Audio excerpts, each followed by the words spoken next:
Welcome to Raise Your Vibe and Heal. My name is Lisa Snyder. As an energy interpreter and certified breathwork coach, my intention is to help you connect to the healer within. On this podcast, we hold channeled spiritual messages, share mini healing sessions, and welcome monthly guests to share their wisdom. I was connected with tonight's guest because of this beautiful book, Gathering at the Doorway, curated by Camille Dan. My chapter 33 is included in this book, along with so many amazing mediums and healers and people with personal stories of their healing journey. This book is available on Amazon, and I thank you, Camille, for the work of service, this labor of love that has brought so many of us in this community together. Thank you. Imagine you are standing in your kitchen and out of thin air, you hear that the love of your life, your soulmate, had to go, and that many lessons would be learned from his death. Tonight's guest, Irene Weinberg, heard those words, and a few months later, her husband, Saul, transitioned. Prior to this, Irene was a skeptic. Her profound spiritual awakening and the book that emanated from this, titled They Serve Bagels in Heaven, took her on a healing journey from devastating loss to a renewed sense of inner strength, spiritual wisdom, and passion for life. Irene hosts the popular podcast Grief and Rebirth, Finding the Joy in Life, where you will hear insightful, uplifting, and inspiring interviews on all social media platforms and anywhere you listen to your favorite podcast. Both the book and the podcast persuade people to see how each life matters, encouraging healing that contributes to fully engaged living with love and kindness at its core. It is my honor and it is my deepest pleasure to welcome the beautiful Irene Weinberg to our live tonight. Oh, what a pleasure. What a wonderful introduction. Thank you so much, Lisa. Oh, Irene. And I see Rosanna saying, love you, Lisa and Irene. We have several people that are saying their hellos and their gratitudes. And Irene, I am so grateful that we were connected. Your energy, everything is just so beautiful. And thank you so much for joining us here tonight. Thank you. Thank you. Well, as people listen to my story, they'll know that everyone talks about my energy, and it's really because I've done so much healing because of what's happened to me. And that's really my passion, is to bring people to healing choices that can help them in their lives. And we'll get to that. So, Well, let's just start at the beginning. I would love to hear about your soulmate, the love of your life, Saul. Am I saying that correctly? Saul? Saul? Saul, Saul. like King Okay. Saul from the Bible, Saul. Got it. And and just if you could just mention, how did this whole process start? Because you didn't really believe in this whole spirit, did you? You weren't We like, thought it was baloney. I had a sister-in-law who was spiritual. We both thought she was crazy, and Mhm. we were very, very traditional in our beliefs. I was brought up, very conservative Jewish, and he was Jewish, and we were a second marriage, Lisa. We both found each other after marriages that had a lot of problems and everything, and we helped raise each other's children. I literally got custody of his two teenage children, which I tell people, if I lived through that, I could live through anything, because with all those Yes. problems and all that trauma and all that stuff. But we found each other, we fell in love, and we were married for about 18 years. And we used to, be very traditional. Like, we would go to visit the graves of our deceased loved ones, and as our tradition would call upon us to put a stone on the grave and all that, say a prayer. I didn't know if anyone was hearing me. I really didn't know if there was anything to this. And when my sister-in-law would talk about, people go on, we would go, woo, all that. Well, what a surprise was in store for me, because I guess you could say it's meditative. But one day I'm at my kitchen sink and I'm washing some dishes, and Saul was watching a Jets game on TV in our family room. And if anyone listening can tell, I'm from New Jersey, you know. And Yes. so he's watching this Jets game, and I suddenly got this really strong thought that came into my head, and it wasn't my thought, Mhm. but it felt like my thought because of the way it came into my head. And it said, Saul has to go.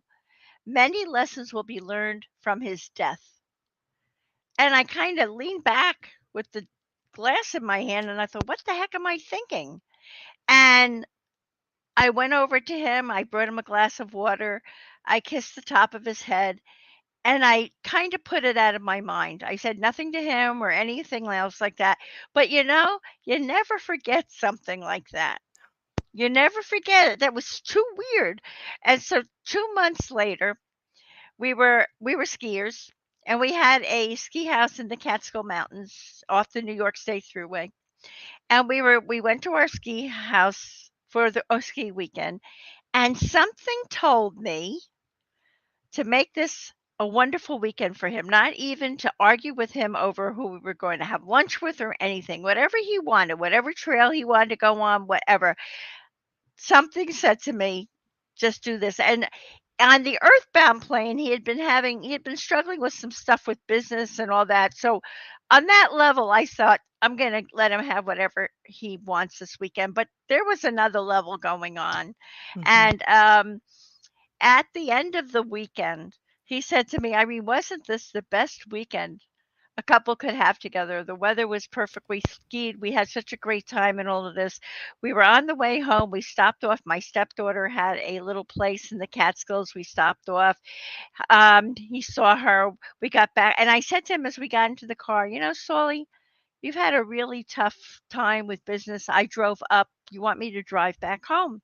No, he said, I'm going to listen to the game on TV. We'll be absolutely fine. So we were driving about an hour and a half. It's a 2.5 hour ride. And we got to what is Poughkeepsie, New York. And all of a sudden, I felt the car go into a huge swerve. And I looked Okay. over at Saul, and he was sound asleep at the wheel. Oh And we boy. were going 72 some 2 miles an hour on the New York State Thruway. Ooh. And I went, Saul, and I called out to him, and he opened his eyes. He saw what was happening. He went to pull the car out of the swerve, and as he did, we rose up into the air for the first of four flips. It felt like I was in a gigantic roller coaster. And I pulled my legs and everything up tight into me. And I think that's probably why I survived, because I'm small and petite. Mhm. And we started flipping up into the air and flipping down very hard each time on the right side. I've had 4 surgeries from the accident, all on my right side, up and down my body. And we kept flipping. And when we flipped the first time, Lisa, and then we flipped back up in the air, we got to the middle of that flip the second time, and I left my body. All of a sudden, there was like a void, that I didn't know what happened, but it was really weird. And I've been told later that I accompanied him to the beginning of the portal, that my soul knew that my soulmate, this was his time to go. Oh, And I like kind of, it was like I wasn't present in my body for a little bit of that flip. And then all of a sudden I seemed to come back into my body, and I didn't understand what that was at the time, because remember, I was a skeptic. I didn't believe in any of this stuff. And right. like, but I now I understand what happened to me. And we continued the second flip, then we flipped the third time and a fourth time, and we landed upside down in a ravine off the New York State Thruway. We, thank God, took no one else with us, but there I am upside down in my seatbelt. And I want to tell you, the amazing thing that happened was when we went into the second flip, I got a second message came into my head. Not only we take off for the second flip, and I get another message that said, "He's not going to make it. You are." And then I had that experience where I suddenly left my body for a little while, came back in, and we continued to flip around, and then we land upside down in the ravine. Now, I look over at him, and I am amazed, because I'm upside down and I'm looking at the shell of my husband. There is no doubt that the beautiful essence of who he is was gone. I'm thinking to myself, "Oh my God." I mean, like, I'm starting to I got Mhm. told he's going to go. Oh Mhm. my God, he's gone. And then I got in the moment that he was with me somehow, that we do go on. I mean, it's just like I'd gotten those messages. And as I'm thinking all of this, I see a helicopter land with these 3 EMTs jumping out of the helicopter, and they righted my car. My car was rocking, and they righted my car. It got back onto the road kind of, and one of the EMTs put his hands through my shattered window, reached around to me, undid my seatbelt, turned me around. I'll never forget it. Grabbed my shoulders and began by my shoulders pulling me out of through the window of my car. And as I was passing through the window of my car, an unemotional, directive, a male voice. I imagine it was a spirit guide. I tell women I'd like to tell you it was a female voice, but it was a male voice, and it boomed into my head, and it was a voice, and it said, "Be loving and kind to everyone," as they laid me on the side of the road. And the other thing that happened to me was that happened, and in that moment also, I said to myself, this awful thing, whatever is going on here, I have to make sure that I get through this because I have to show my son. Saul was buried on my son's 21st birthday. I have Mm. to show my son Matt that you can get hit by a grenade in life and somehow come through it. So two things happened. I was like suddenly spiritually awakened, but on the earthbound plane, I scripted myself that I was going to heal and do whatever I needed to do to get through this experience. This was before I knew that I was bleeding from an artery in my foot and I was going to need 2 blood transfusions and all kinds of stitches and all kinds of stuff. And my shoulder was reversed inside my shoulder. I had a retina that was detached. I lost the ACL in my right knee. This is all going on. So now I get told that to be loving and kind to everybody. So instead of screaming for myself, they load me into the helicopter to take me to an emergency trauma center. And I'm saying to these guys, "So what's your name? Thank you for coming out. It's the weekend before Christmas." I mean, my husband, I just lost my husband next to me, and I'm totally aware. They bring me into the hospital, and I am asking what's the nurse's name? How are you? I mean, it's amazing. And feeling that Saul is with me. And when the doctor came over to me and he said to me, um, "I need to tell you that your husband is gone." I said, "Doc, I am the luckiest." I mean, I felt that Saul was around me. I said, "I am the luckiest woman in the world that I was blessed with such a wonderful husband." And I am just very grateful. I did and later on, I have to say that about 3 months after, and then something else happened with my stepdaughter that I'll tell you, but 3 months after the accident, I got a call from the assistant to the doctor who operated on me, and she said, "Irene, I have to tell you, you changed lives in the emergency room that night. No one ever saw anyone. We've seen it all. No one ever reacted to a tragedy like you had with such love and kindness to everyone around you, and everyone is still talking about it, and it changed lives." And I said to her, Trish, I had a spiritual awakening that has changed my attitude about everything. And even to the point where my stepdaughter was called. We had just said goodbye to her. She came to the hospital, and it was obvious she wasn't really looking for me. She was looking for her father. And I looked at her and I said, and this was as they're preparing me and putting um, shots in my foot to operate on my foot. And I said, "Sandy, I need to tell you that daddy's gone." And she fainted dead away. Now, I had Mm. brought her up. I had custody of her. And all since she was 14, she was now in her early 30s. And I said, "I just want you to know that I love you and I will never hurt you." I mean, this is how be loving and kind to everyone was so resonating with me.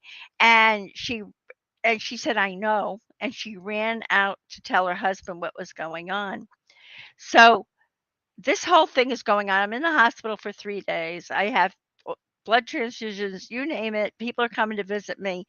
But I know something's up, but I don't know what it is. And now I'm in grieving hell with all the preparation for we have to give him a funeral, we have to do all of this stuff, and I have to choose the coffin and all this stuff, and I am now in a wheelchair. I'm on crutches. I have a soft cast on my leg, the whole thing. Right. And I'm going through all of this stuff. And about 6 weeks after the accident, I suddenly got a call from my dry cleaner. Now, you can tell by talking to me that I'm very friendly to everybody. I talk to Yes. everybody. So Just I a would bring in little. my Just a little. just a little. So I would bring in my dry cleaning, and we would be talking about whatever is going on, his world, my world, whatever. So he calls me up. He said to me, Irene, I have something I want to share with you. I think, I think you're a very open-minded woman, and I want to tell you something. And I said, what is that, Joel? And he said, 8 years ago, I don't like to talk about it, but 8 years ago, my wife and I lost our oldest son to a drug overdose. He said, and we were inconsolable. And we went to all these grief counselors and these specialists and all these people, and nobody could help us till someone told us that the soul goes on to the other side. He said, and we have worked with, and he named all these different mediums at the time. He said, and we have worked with these, and our son comes through. He's on the other side. He gave me the evidence that he'd gotten. And he said, in 2 weeks, we're going to be seeing a medium who we've done a video for. And he said he's not known now, but he's going to be very famous one day. And if you want, you can come with us, and maybe your husband will come through. Lisa, I had no idea what he was talking about, but nothing, but I knew something was up. Okay. So, and I'm open minded, and I'm just getting out of my wheelchair, and I'm just starting to walk, and I'm driving Saul's car because mine was totaled on the side of the road. And 2 weeks later, I get in Saul's car and I drive it to my dry cleaner's home, which was about 5 counts away. And I get out of my Saul's car and I get into my dry cleaner's car. And he drives to this hotel another 5 counts away. And I walk in this hotel and I did not know who he was, but I am greeted by John Edward, who says to me, I don't even want to know your name. Go upstairs. And to tell you how not famous he was, there were 35 people in that room. That was it. And 35. That's it. half of them had deceased loved ones who they were hoping to hear from. The other half were taking notes because there were not voice recorders in those days. And I go upstairs and I'm a nervous wreck and I don't know what to expect. And it was like Saul let me see the messages coming through to other people in the room.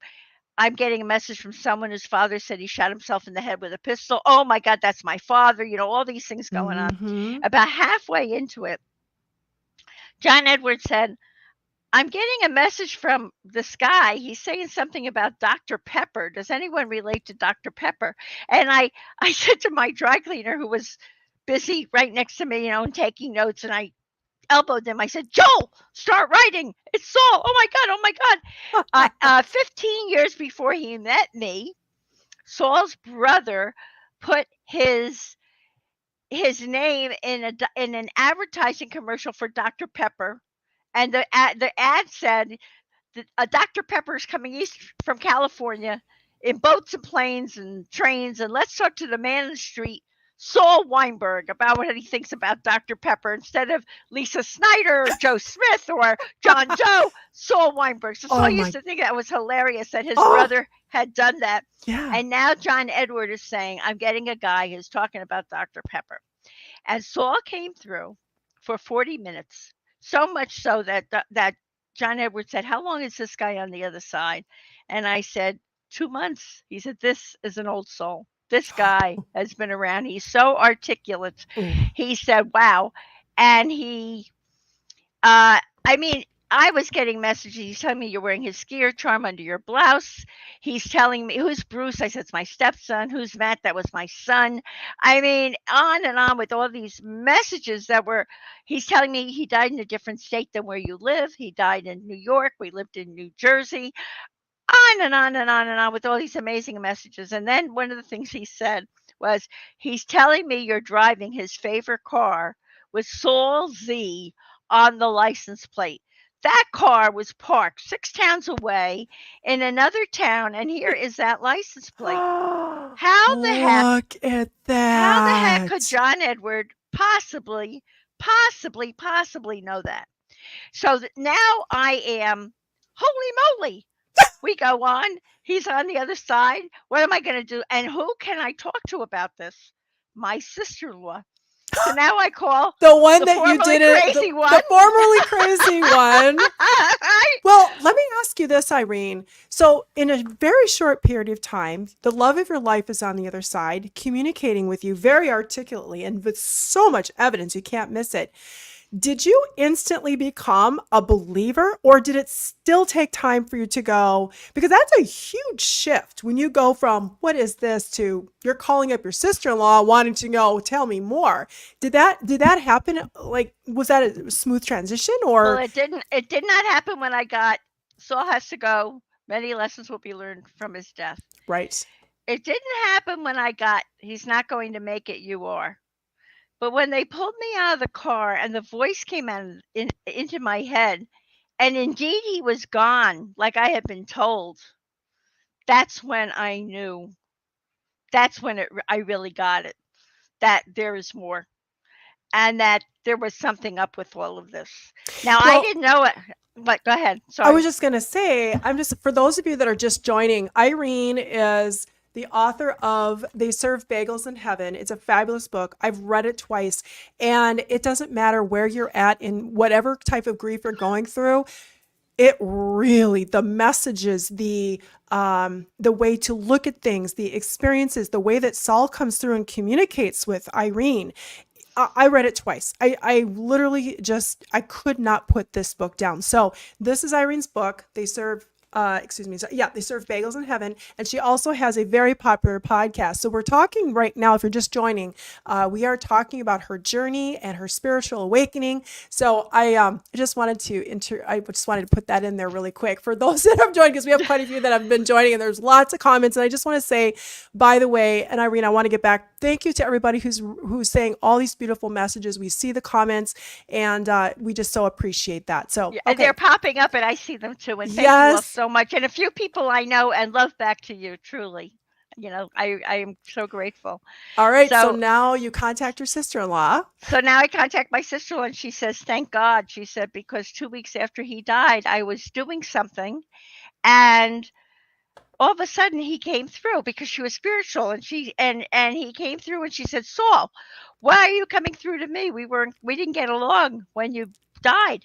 And the Mhm. message she got was, "Because I thought you were crazy, but you're not, and I have to get some messages through to Irene." And there were 4 messages. One was about, he said, she got stuck with 4 business deals that she has to resolve. 3 will work out, 1 won't. And there was a message about each of the kids. And she said, "Irene, I didn't know how to tell you. And by the way, what he said about the business deals was correct." And I was in Okay. hell. I mean, I had all this stuff that I had to clean up and go Oh, through on the earthbound plane. But he came through, he knew what was going on. And now I start to open up to this world, Lisa, and I start going to other mediums. And he is coming through like gangbusters.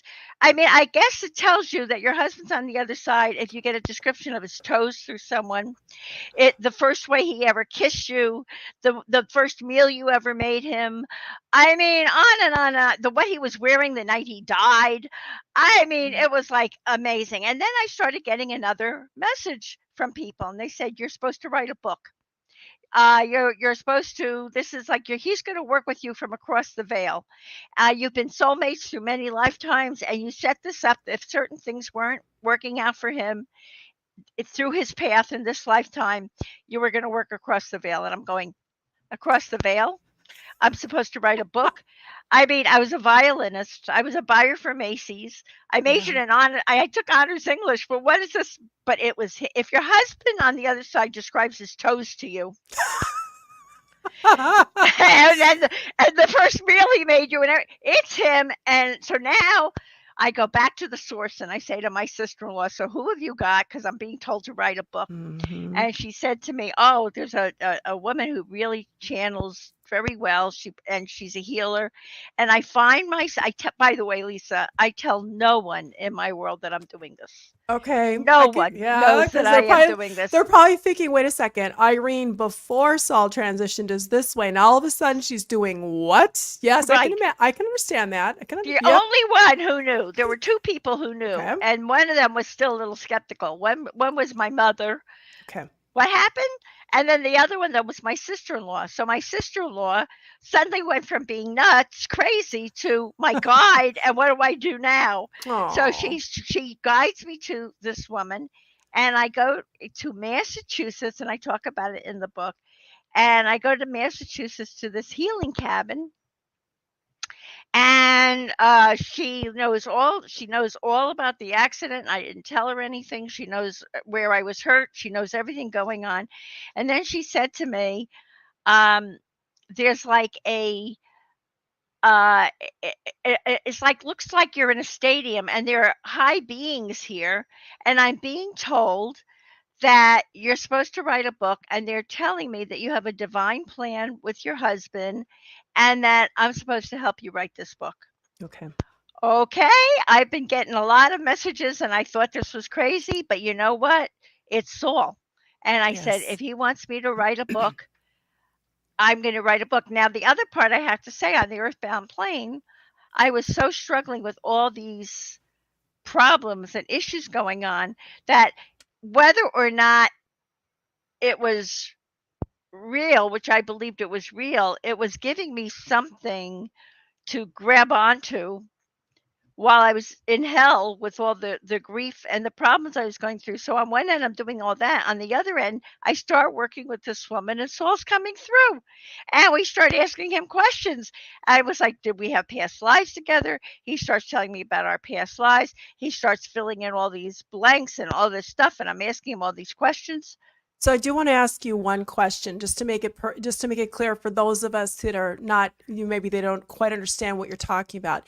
When you say Saul came through, and I read this in the book, but I would like you to clarify this. Are you saying that it was like a typical mediumship conversation where the person is relaying the messages, or was it direct, like a direct channeling? What It was was a the direct channeling, and she was sitting at her, I had never experienced this before, and no? she was sitting at her keyboard, and she would ask him a question, and she would start typing. And how I knew it was real, all I was always skeptical. I had been such a skeptic, and though this is happening, I hadn't had enough of my own experiences yet, and I was always skeptical until this one Hmm. thing happened. She was Methodist. She never heard a word of Hebrew in her life. And as she's channeling him one day, she said to him, I'm going to ask him about some of your past lives together. And she said, he's telling me that when the first past lives you had together, that he was a rabbi in ancient Israel, and you were his little student. And he keeps saying, you were such a good little boy. You were this young little boy who came into, they called it in ancient Israel a yeshiva. You came into the yeshiva, and you were this good little boy. And I'm asking him what your name was in that lifetime. And she's, I'm getting a really weird name, and I don't understand what it is. And I said, well, what is the name? And she said, it sounds like Yelad Tov. And I was like, oh my God, Yelad Tov is Hebrew for a good little boy, Oh, oh, I'm getting right? chills from that. That's how I knew that this was real. Whoa. This was Saul. He was saying, in that lifetime, she was my little yellow tove, the good little boy in the class, and he's talking about our relationship. And we were two men in that lifetime, which Mm-hmm. is very interesting, because then later on he talked about how when I finally got to the other side and I met him, we had such a connection. I said, how do you want me the next time? We ought to come back again. And we decided that in the next lifeline we were going to be Italian, and I was going to be the woman. Yes. So it's so fascinating. Like, and then Mm-hmm. she took me through several, lifetimes, and I kept asking, what do they do about Hebrew evil over there? What was it like for you to cross over? I mean, I was full of questions. I mean, now I'm starting to read spiritual books too, and I'm starting to get more and more questions in my mind about this. And through her, he's answering clear as a bell. It was amazing. And now I am I know that this is real, Yes. and I'm out there with the story, and I start working. Another thing I started to do, I started working with a medium, because I loved hearing from him, and I Mhm. started working with the medium as her business manager. I had met this medium at a grief workshop, and I started opening up a territory for her. We opened up a territory in Vermont and in Florida and in New Wow. Jersey, and I was having all these experiences, which um, one really impacted me tremendously, and I'm happy to talk about that. Okay. But I was really getting into this world, and I mean, literally one day when I was with her,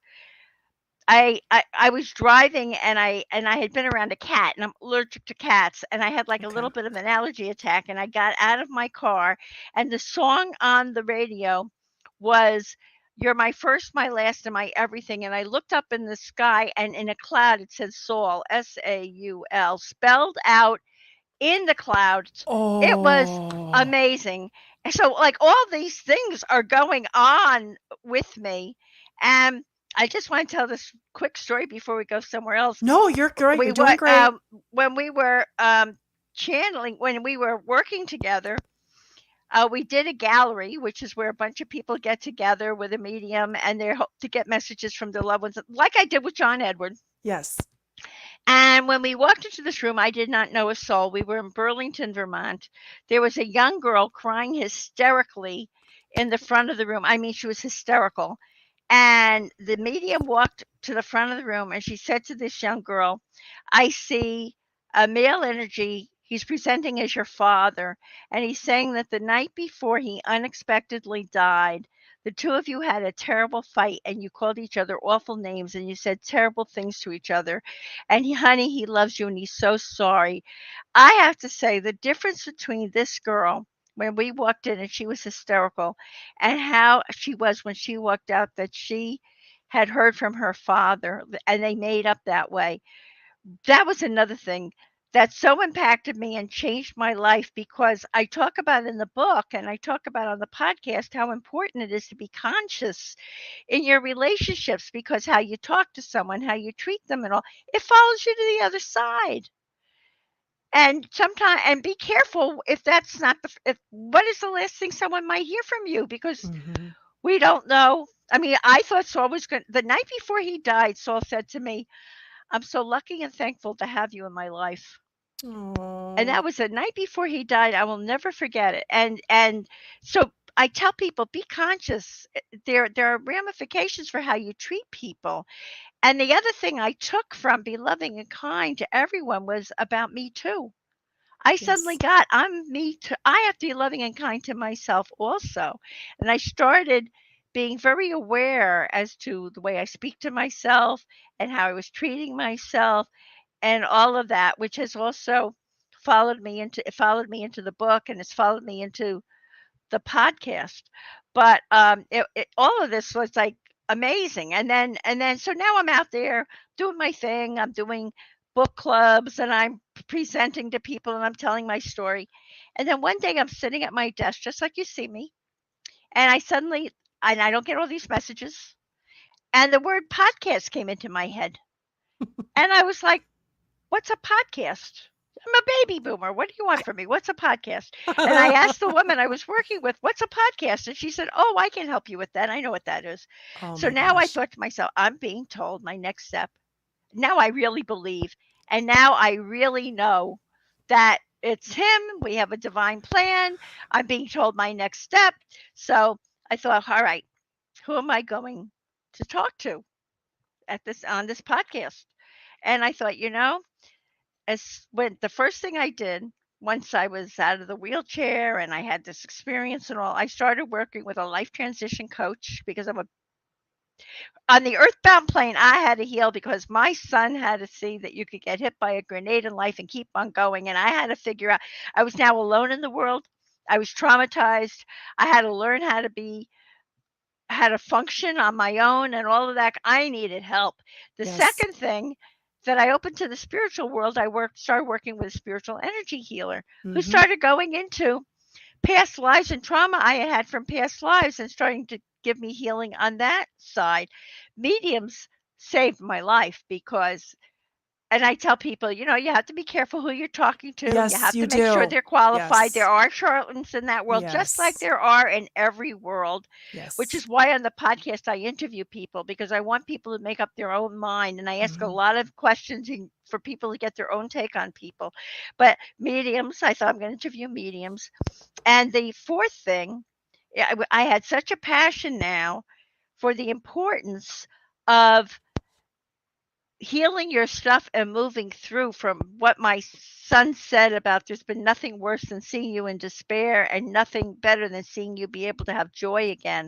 So I thought Oh. I want to interview people who have gone through trauma and grief and problems, but healed and transformed their lives, didn't sit in their swamp of suffering.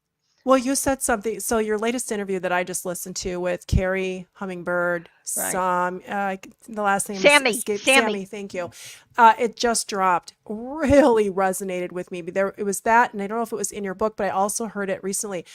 When you go through these experiences. And we were talking before we started the live that the people who work on themselves when they heal and they work through and they're not stuck in a time warp and they're just really, there's something that's beyond these experiences that you are now in a position. Once you're on the other side of things, you are now in a position to help the person where you used to be. And That's I right. love that on that interview that you shared. And I also just, for those of you that are on right now, before I forget, Irene does not know this, but I will be gifting one lucky person here tonight with her book. So you do need to be present to win, and we will be having that drawing near the end of this session. So stay tuned. I'm not going to tell you what the special word is yet, but your podcast, I want to talk about your podcast here for a second. Your podcast, you bring together all these amazing people, these amazing different experiences, and you were sharing one in particular that really just got my attention, and you're talking about it right before this session. Would you just briefly, this is just an Sure. example. And I also would like to say that the reason that Irene and I got connected again was because of Camille Dan's beautiful book, Gathering at the Doorway.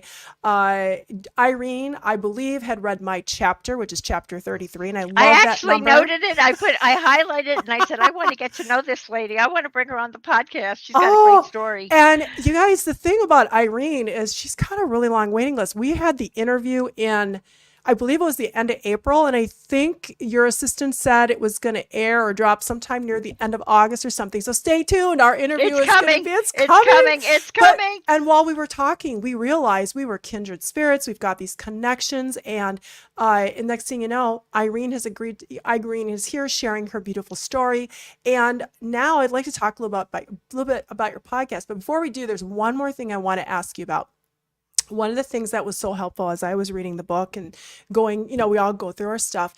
Saul had talked about Saul had talked about the in heaven, the other side, that this auditorium of angels that are there, and the importance of us being able to receive. Could you just talk a little bit about that? Because I think that could be so helpful for those of us that think we're alone, there's nobody looking out for us. Yeah, we hear about angels or guides, but I don't feel it. Could you just briefly talk about that? Because that just really was so comforting to me. It is very comforting. You're never alone. You're never alone. And by the way, if you open up to them, they really want to help you. They're all around us. And it's like so amazing. I and as I've experienced this more and more, I absolutely know that it's true. From my current life, I have to as I've opened up to this, I had a very tough experience last a year ago, and I was very distressed, and spirit absolutely maneuvered that someone I interviewed said to me, "I'm being told to give you a session. I have something to tell you." And for free. Okay. The person charges $300 an hour. She's being told to give me a free session. And I didn't take her up on it. I was very busy. I get another email. They are telling me I have to give you a session. And during that session, I got the answer to the problem that I was having. They are with us. You need to be open to it, but they do it through synchronicities or through signs or being open to to what's going on around you, and they really want you to succeed. But I'm going to say something else too. It helps to heal because it makes you more open and it takes out your blockages. It takes out your resistance. The more that you work on dropping your backpack filled with resentments and Yes. and and yeah, I had a tough childhood too and all this stuff that happened to me Hmm. and all that, but I've processed it and healed it, and it's like letting go of the layers that stand in the way so now they can get through to you more easily, more clearly. Yes, Irene, that uh so as many of people who are on here know, 7 years ago I started channeling these ancient dialects and I started doing all this stuff. But what I may not have shared with people is that the several years prior to that, I became, for me personally, I became a student of A Course in Miracles. I started removing blocks. I started to see things through a higher perspective. I really started doing a lot of inner work, childhood stuff. I'm still working on childhood stuff. There's always going to be stuff that we're going to go through, but Absolutely. I do credit having that solid foundation and belief that there is something beyond, and personal experiences with angels and that I got to a certain point where, and many times during the channeling, you talk about we're the ones that put up the blocks. We're the ones that put up the filters. And that when we are able to be open and we're able to work through our stuff and process and not just sweep it under the rug, that then our gifts, our connection with source, our connection with spirit, the love, the connection, all of that flows so much easier. So I appreciate the fact that you just brought that up, because I think that's a really important part. And also, what I love about your podcast and what I love about your book is that you are truly heart centered, and I can feel that you are coming from a place of service. How can you be of service? How can you spread love? How can you be kind? And I feel that as you're doing that, it's bringing so much light to the world. It's really, and I believe Saul even talks about it. We're all connected. We all know there is no separation, but as we're brightening our light, we're able to bring that light to the world around us. So You're I absolutely love. right, Lisa. But I also want to say to people that being loving and kind to everyone and also being loving and kind to yourself means that Yes. you are not a sacrificial lamb if there are toxic people in your life and you have to lay yourself on the road in front of them so that they can roll over you. You Amen, can sister. you can detach from people. Listen, you don't have to take them on, you don't have to go crazy, but you can love them and bless them and pull yourself away from them or work through in healing how you're going to deal with it, because the more positive you are, the more you heal, the more you take these negative influences, these people who don't have your best interests at heart, or they are so unhealed themselves that Yes. they are they're displacing their stuff onto you. You Hmm. do not have to carry their drama. You don't have to do that. You can bless them, but you do not need to save them. That's up to them. You can be a role model for them. When people say to me all the time, "You're such a role model," I say, "I've done my work." Well, This and has been a so, lifelong healing journey for me.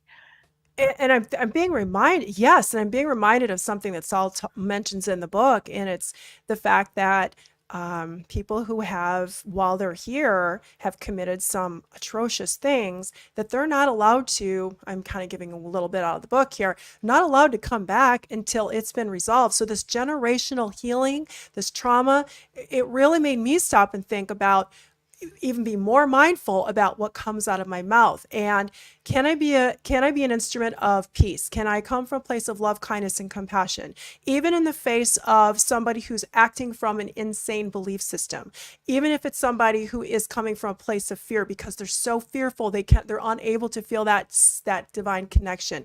Yes, and I love what you said. It starts with honoring the boundaries with oneself, because we are a divine source of love and light, and by honoring that, we are honoring the truth and the oneness. So I love that. That is I'm going to a give really you an good point. example. Okay. So, my stepdaughter, who was very conflicted, I'm not even, very conflicted with the divorce and all these things. And I got her father's divorce from her mother, and I got custody of her. And then I told you about the scene at the hospital when she was looking for her father and she ran out of the room. After Saul died, she was still troubled. She had not done any of her healing work or anything, and she was displacing a lot of stuff on me. And instead of getting judgmental and instead of getting crazy and instead of making a drama or anything like that, I went right back into therapy. I went back to healing and I said, what do I have to do about myself to figure out how to handle this? And I separated out. I just, with love, I detached from her. And she started going crazy. She started calling my son, what's with your mother? What's going on? Your mother's not. And I said, Matt, don't get in the middle of it. Just tell her when I'm ready, I will contact her. And when I contacted her, and she's, what's going on with you? I said, Sandy, I love you, but I hate our relationship. And I want our relationship to be filled with love and respect. If you and I can grow a beautiful relationship together, I'm all for it because I love you. But if you don't feel that you can do that, you found out that I can love you from a distance and I will always love you, but I will not subject myself to that behavior anymore. And you know what? Next weekend, I'm going to visit her with my brother who's coming in from Florida. We have a whole family relationship. Everything is wonderful. It's healed, but it started with me. I had to heal my stuff first. And the thing is, you were okay with it. It was her choice whether she Right. wanted to align with that or not. And again, I believe you would agree. It's not our job to heal. It's not our job to fix. It's not our job to try to make somebody else be what we think that they should be. It is our job to work on ourselves. And if we can be a vibrational alignment, we're able to move forward. And if not, love and light send you love from a distance, but we're just not in alignment. That's fabulous. I love that, Irene. I mean, really, that's like if I could come through with anything for everyone, not only to be loving and kind and role model and all that, but if people are not behaving well to you, you do not have to, you can heal yourself, you can separate out from it. You don't have to send them um in kind what they're sending you. You teased me a little bit here because when we had all these ideas about what we were going to be talking about for today, and of course, Irene is such a gifted communicator. I'm just going to share for those of you that just joined that Irene is the author of They Serve Bagels in Heaven, and shortly I'll tell you how you may have a chance to win this book. It'll be my gift to you for being here, and also this wonderful podcast that she has. So you teased me with something. There was something that I saw, and you said Patrick Swayze. Ask me about Patrick Swayze. Yes. Okay, I need to know what that was because I don't know what that is. So, Okay. So you for those talked to me for those of about you, and Patrick Swayze is an actor. I think most of us know who Patrick Swayze is. He's Dirty on the other. Dancing Yes, with on the other. Jennifer Grey. Yes, on the other side. Okay, tell us your story, Irene. So so I am, one of the things that's happened to me is I am so blessed because I'm so grateful. I'm interviewing the most amazing people that I have to honestly say. One person this morning, and you started to say something about this Robin Lansong, who Oh I also yes, interviewed, yes. and I just want to bring that up. That is someone who was kidnapped, taken to, at the time it was Rhodesia, which is now Zimbabwe. She had 2 near death experiences. Oh my God, what happened to her? These are the kinds of people that, and how she came through it, and she's a healer and all of that. These are the kinds of people that I'm interviewing. And one of the people who I have interviewed is a Franciscan priest. Now, I'm this little Jewish kid. I don't really know about Franciscan priests, I but don't he either. happens to work for Stanford University. He's been working for them for 30 years. And it's amazing. His name is Father Nathan Castle. It's amazing because Father Nathan Castle gets dreams where people who have not been able to go to the light because they were so traumatized that they didn't realize to go to the light, and that's what you like call like a ghost or whatever, and they Yes, stay on this yes, side.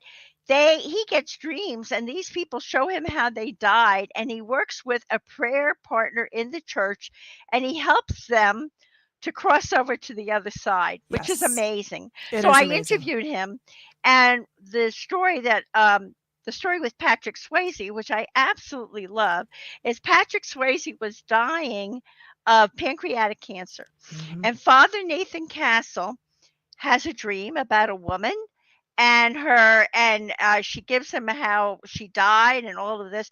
Turns out it's Patrick Swayze's sister, and she was as talented as her brother, but she never really made it big in business and all. And she ended up with a drug problem, Okay. and she died, and she didn't know to go to the light. And all of a sudden, she contacts Patrick Swayze, not Patrick Swayze, she contacts Father Nathan Castle in this dream because she says to him, my brother is dying, and I want to get to the other side to greet my brother when he comes through to the other side. And Father Nathan Castle tells the story, and he has a lot of stories. He wrote 2 books filled with these stories of how he's helped people to cross over. But this was so incredible to me. Mm. And he helped her get to the other side.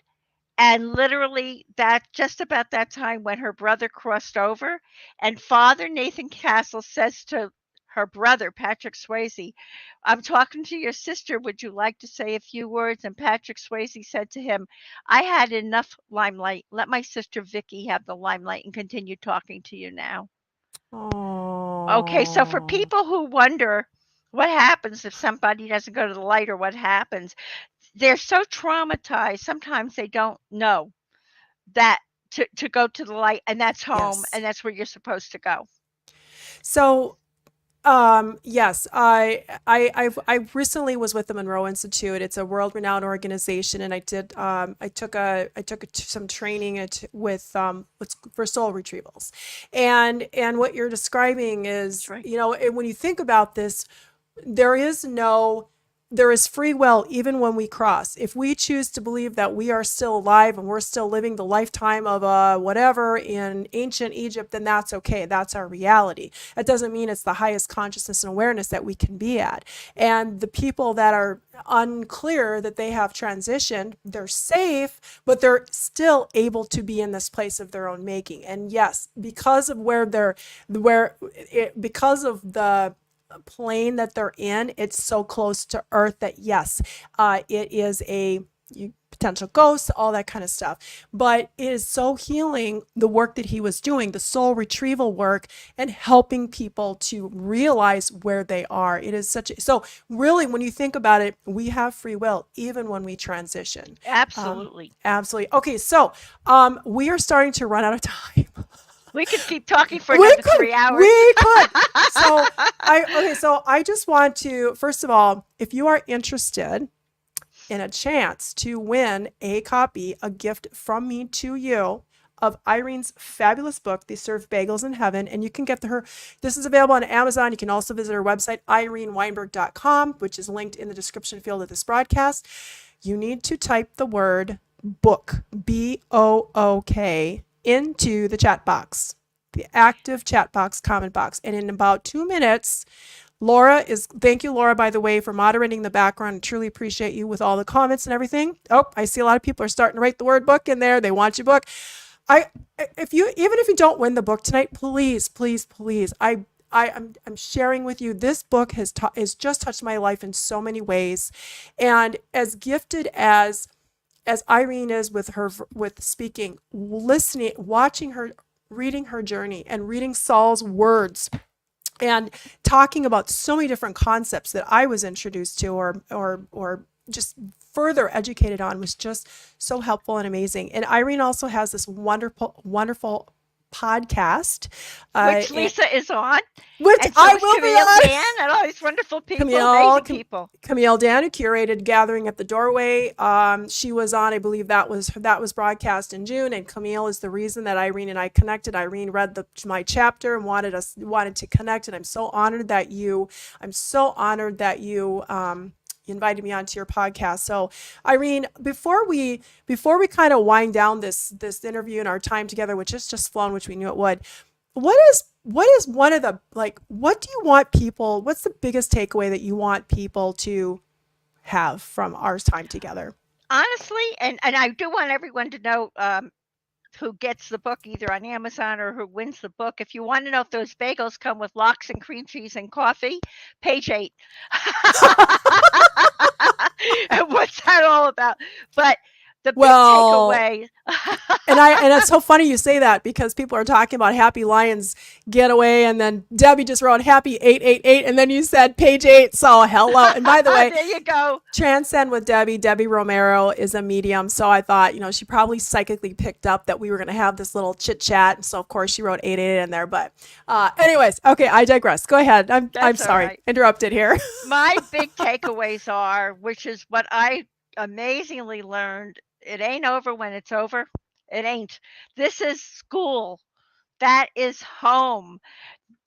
When if you look at your life and the things that happen to you, that these are challenges that you set up in your lifetime, and you're supposed to learn lessons from them, and you're supposed to heal and learn your lessons and move on. It's about evolving through this lifetime to go to complete, to go to another plane, to keep rising in awareness. So that's the first thing I want to tell people, that death is only of our physical bodies, our body suits. That's it.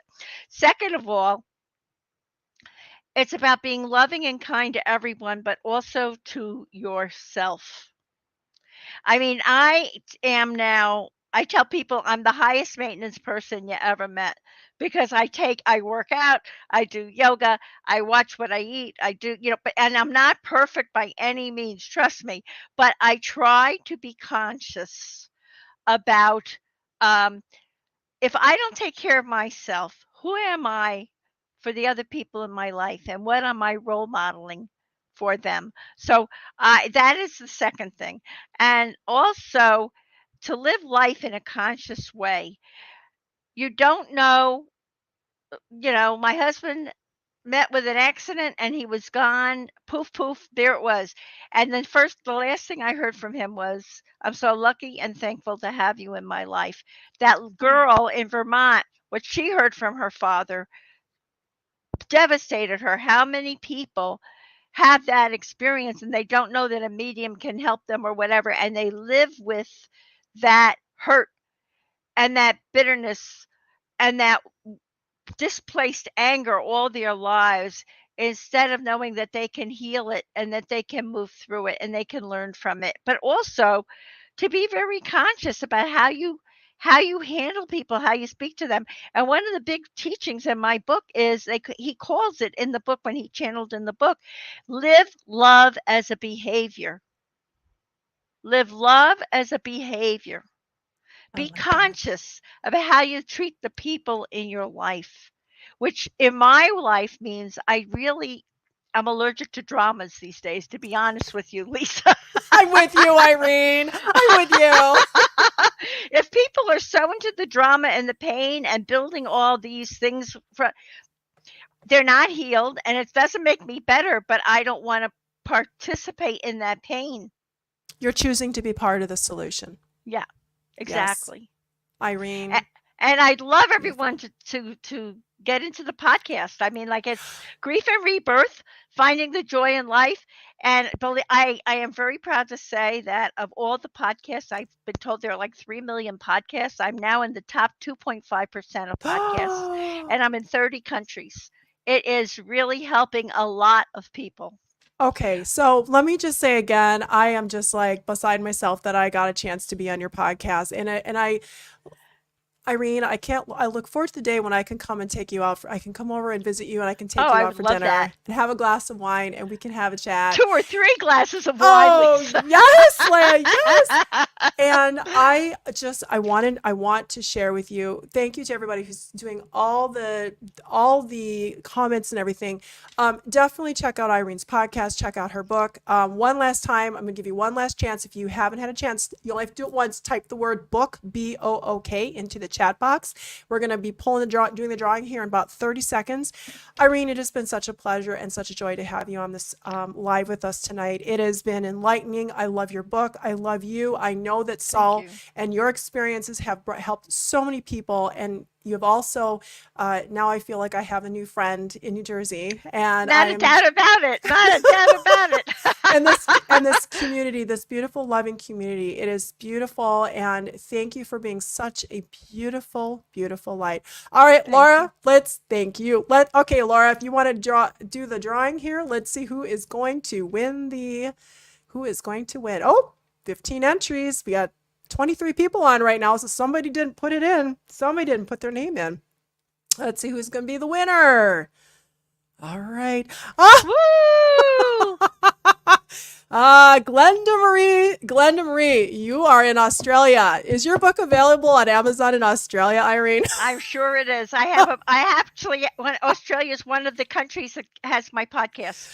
Awesome, And Glenda. I've been I recently a lot of people in Australia and New Zealand are part of the podcast. I'm sure I'm there. And that's fantastic. Oh, so Glenda Marie, Psychic Medium, was on last week. So congratulations, Glenda Marie. You are going to get this book. And Glenda Marie Oh, she's gonna love the book. and she happens to be a friend of mine. And honestly, I feel like the two of you need to connect. There may be The two of you may need to connect here someday. Okay. So somebody just asked me a question. Yes. Keith, thank you so much for reminding everybody to like and subscribe. If you have a chance to, I hope you'll go right away and follow Irene on social media. She's on Instagram, she's on YouTube, she's on Facebook, and also go to her podcast and listen and review her podcast and give her beautiful 5 stars, because it's beautiful, beautiful, amazing. And she interviews so many people in so many different walks of life, healers, celebs, mediums, you name it. I mean, just fascinating. So thank you so much. And thank you to everybody who is here. Thank you, Irene. Love to you, Lisa. Love to you, Laura, and love to everyone listening in from my heart. Thank you. Thank you so much. All right, everybody. Much love and much blessings. Thank you.